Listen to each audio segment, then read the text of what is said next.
बच्चों, अब इसके बाद हम लोग पढ़ते हैं मुख्य विवाद। मुख्य विवाद में भी आपने थोड़ा सा अध्ययन किया। उसके बाद फिर देखा गया कि निजी क्षेत्र बनाम सार्वजनिक क्षेत्र। विकास के दो जाने माने मॉडल थे।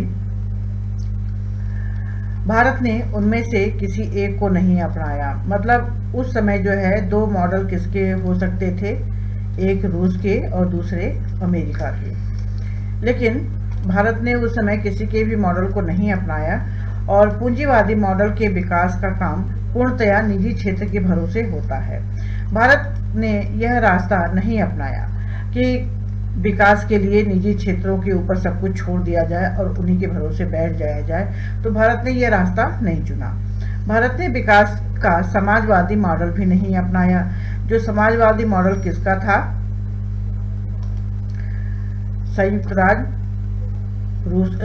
सोवियत संघ रूस का था और पूंजीवादी मॉडल जो था वो संयुक्त राज्य अमेरिका का मॉडल था। तो भारत ने इन दोनों में से किसी को भी नहीं अपनाया और इस तरह के उत्पादन पर राज्य का नियंत्रण होता था। मतलब उनके यहाँ जो इस तरह के मॉडल थे रूस और अमेरिका में, उस पर राज्य का नियंत्रण होता था।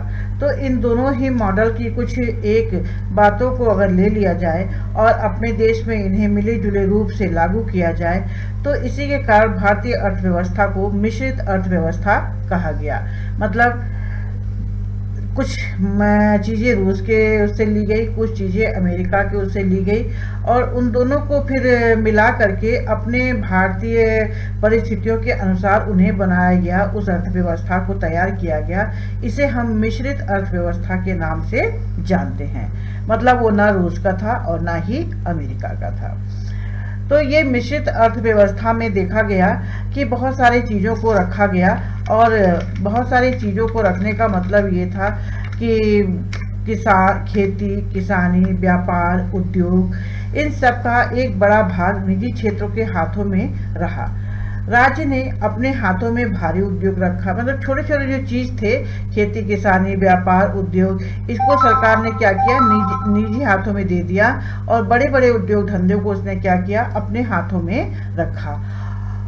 और उसने आधारभूत ढांचा भी तैयार किया इसके लिए, व्यापार के कुछ नियम भी बनाए और कृषि के क्षेत्र में कुछ बड़े हस्तक्षेप भी सरकार के द्वारा किए गए।